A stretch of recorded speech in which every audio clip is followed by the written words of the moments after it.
சீமான் அவர்களின் ஒரு புகைப்படத்தை நான் பார்த்தேன். எப்படி சொல்கிறதுன்னா, அவரை அந்த இவ்வளோ பெருசாக அந்த ஒரு தலைவன் உழைக்க முடியுமா அப்படின்னு மிகப்பெரிய கேள்வி. இன்றைக்கி நீங்கள் 5000 10,000 2000 1000ன்னு காசை மக்கள்கிட்ட திணிக்கிற தலைவர்களை பார்த்துருக்கீங்க.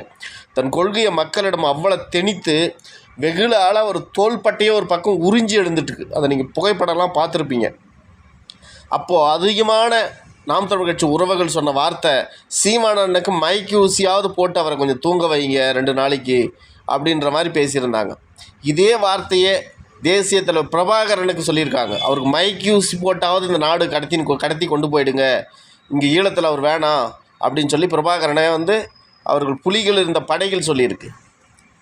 அவர் கற்றுக்கிட்டு வந்த தலைவன் பிரபாகரன்.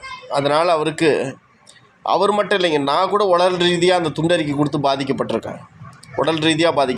ஒவ்வொரு நாம் தமிழ் கட்சிக்காரனும் உடல் ரீதியாக மன ரீதியாக பாதிக்கப்பட்டிருக்கான். ஆனால் இந்த மக்கள் இன்றைக்கி எங்கள் ஊரெல்லாம் 1000 திமுககாரன் ஏணி சின்னம் 1000 ரூபா கொடுத்ததா சொல்கிறாங்க. 1000 ரூபா கொடுத்துருச்சுன்றாங்க. 1000 ரூபா வந்துருச்சு. அதிமுக 1500 கொடுத்துருச்சுன்றாங்க.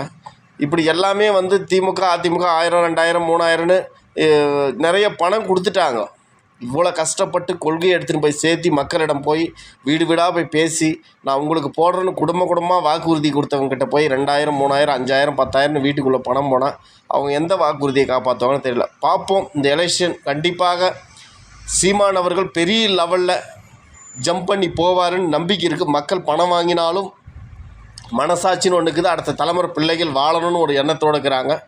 அந்த எண்ணம் ஜெயிக்குதா இல்லை மக்கள் மறுபடியும் காசுக்கு வாக்கை விற்றுட்டாங்களா, அரசியல்வாதிகள் வாக்கை வாங்கிட்டாங்களான்றதை பார்ப்போம். ஒரு பக்கம் இந்த கூத்தாடி ஒரு பக்கம் ஆடி நிற்கிறான். அது என்ன நிலையாக போகுதுன்னு பொறுமையாக பார்ப்போம்.